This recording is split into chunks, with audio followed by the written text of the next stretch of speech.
పెద్దపల్లి జిల్లా సుల్తానాబాద్ మండలం గట్టేపల్లి మానేరు వాగులోని ఇసుక రీచ్లను తొలగించాలని డిమాండ్ చేశారు స్థానికులు. గత ప్రభుత్వం ఏర్పాటు చేసిన ఇసుక రీచ్లతో భూగర్భ జలాలు అడుగంటిపోతున్నాయన్నారు. దీంతో పంటలకు సాగునీరు అందడం లేదని ఆవేదన వ్యక్తం చేశారు. స్థానికులందరూ మానేరు పరిరక్షణ సమితిగా ఏర్పడ్డారు. 3 రోజులుగా రిలే నిరసన దీక్షలు నిర్వహిస్తున్నారు. ఈ ఆందోళన కార్యక్రమానికి కాంగ్రెస్, బీఆర్ఎస్ నాయకులు సంఘీభావం ప్రకటించారు.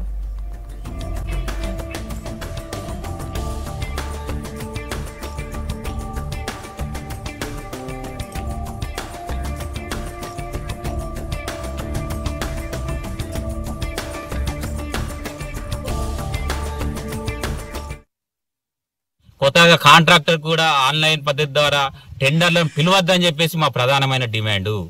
ఏ మానేరు వాగు మీద అసలే ఇవ్వకూడదని మా ప్రధానమైన డిమాండ్.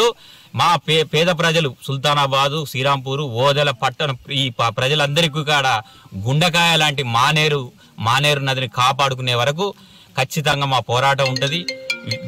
దీనికోసం సుప్రీంకోర్టు కాదు, మేము ఎక్కడికైనా పోవడానికి సిద్ధంగా ఉన్నాం.